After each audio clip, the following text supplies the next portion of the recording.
안녕하세요. 부동산 금융론입니다. 오늘은 제10장 프로젝트 파이낸스에 대해서 알아보겠습니다.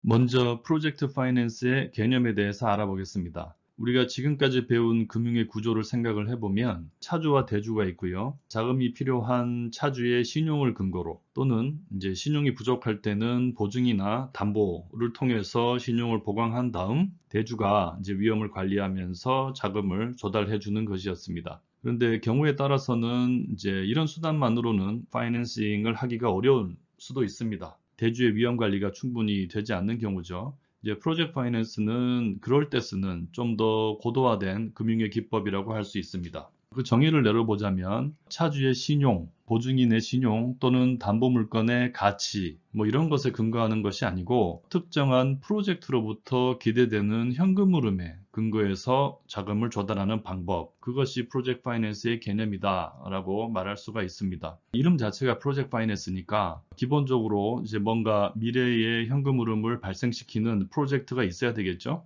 그래서 이 프로젝트에 근거해서 자금을 조달하는 것이고, 반대로 대주 입장에서는 그 프로젝트의 신용을 보고 자금을 제공하는 것입니다. 밑에 그림을 통해서 보면요. 여기 자금이 필요한 차주가 있습니다. 그런데 이 차주가 현재 어떤 프로젝트를 수행하기 위해서 상당한 자금이 필요합니다. 근데 차주의 신용이나 당장에 제공할 수 있는 담보 가지고는 그 프로젝트를 수행하기에 충분한 자금을 이제 조달하기가 어려운 상황이죠. 그런데 이 차주의 신용에 비해서 이 차주가 시행하고자 하는 이 프로젝트의 질이, 말하자면 프로젝트의 신용이 높을 때 자본시장에서는 그 프로젝트의 미래 현금 흐름을 보고 자금을 제공할 의사가 있는 그런 대주가 있을 수 있습니다. 이럴 때 적절한 수단을 통해서 그 프로젝트에서부터 발생하는 현금 흐름을 이 조달된 자금의 상환에 우선 사용한다 하는 구조를 이제 만들어서 이 대주로부터 자금을 조달하는 기법이 바로 프로젝트 파이낸스다, 이렇게 얘기할 수 있겠습니다.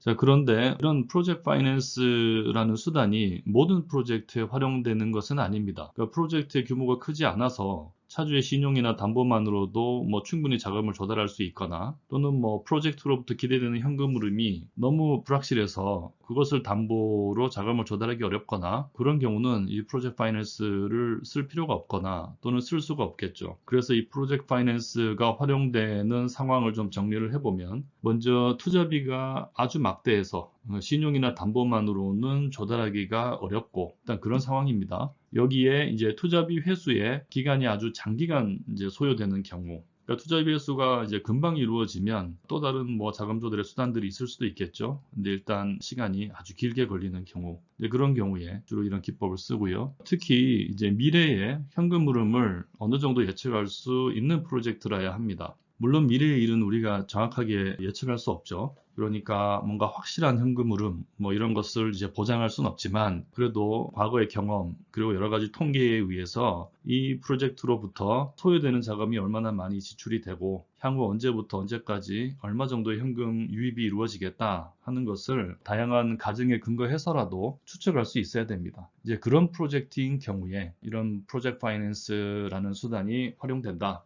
이렇게 말을 할 수가 있습니다. 이제 그런 프로젝트의 대표적인 사례가 바로 이제 부동산 개발 사업입니다. 우리가 아파트 단지를 하나 개발한다고 치면 우선 토지를 확보를 해야 되고요. 그러니까 지주가 1인이면 이제 사는데 또 긴 시간이 안 걸릴 수도 있지만, 지주가 여러 사람이다 보면 사업에 필요한 토지를 충분히 확보하는 그 자체, 토지를 매입하는 과정에도 상당히 긴 시간이 걸릴 수 있습니다. 그리고 나서 아파트 단지를 어떻게 지을지 이제 계획을 해야 되고, 그 계획대로 이제 인허가도 받아야 되고, 그리고 이제 공사를 착공을 해서 준공까지 가야 됩니다. 그러다 보면은 기간이 상당히 오래 걸리는데, 그 아파트를 분양하거나 임대해서 수익을 낼 수 있는 건 한참 뒤잖아요. 그런데 그 사업을 하기 위한 토지 매입 비용이나 초기의 공사비는 사업 초기부터 들어가야 되기 때문에 상당히 많은 자금을 조달해야 되는 거죠. 그래서 초기에 막대한 자금이 들어가고 그 자금을 회수하는데 장기간 이제 소요되는 대표적인 프로젝트의 사례가 바로 부동산 개발 사업이라고 할 수 있습니다. 뭐 이외에도 도로, 철도, 뭐 항만, 공항 같은 걸 건설하는 인프라 개발 사업 또는 뭐 석유를 시추한다거나 하는 그런 에너지 개발 사업 같은 것들이 프로젝트 파이낸스의 대상이 되는 대표적인 사례라고 할 수 있습니다. 그러니 이 부동산 개발과 관련된 사업들을 수행하기 위해서는 이 프로젝트 파이낸스를 잘 이해하고 있을 필요가 있습니다.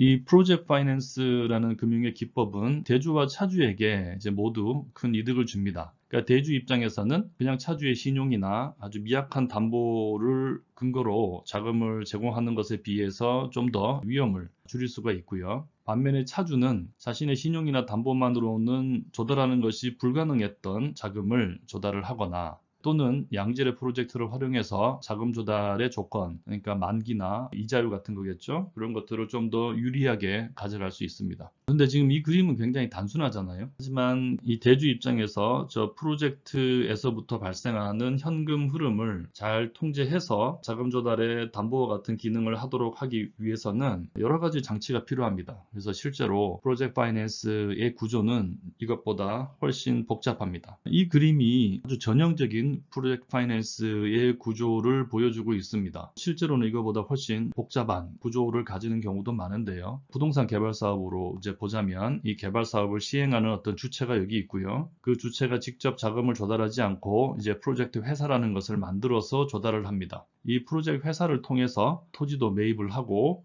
개발 사업도 진행을 해서 여러 가지 시설을 만드는 거죠. 그런데 이제 전통적인 금융의 기법을 생각해 보면 여기 사업을 하고자 하는 디벨로퍼가 직접 금융기관으로부터 자신의 신용으로 자금을 조달하거나 또는 프로젝트 컴퍼니를 세우더라도 이 프로젝트 컴퍼니가 사올 토지를 담보로 자금을 조달하거나 하는 것이 이제 흔한 금융의 구조입니다. 그런데 아까도 말씀드렸지만 이 프로젝트를 수행하기 위해서 소요되는 자금이 디벨로퍼의 신용으로 충분히 커버되지 않고 이 토지의 가치로도 충분히 담보되지 않을 때 부동산 개발 사업이 그렇겠죠. 토지를 산 다음 상당한 자금을 추가적으로 투입을 해서 건설을 해야 되잖아요. 그리고 건설 기간 중에 금융 비용도 충당을 해야 되고 그러니 이제 담보가 충분할 리가 없죠. 이제 그런 경우에 프로젝트 파이낸스가 사용이 된다.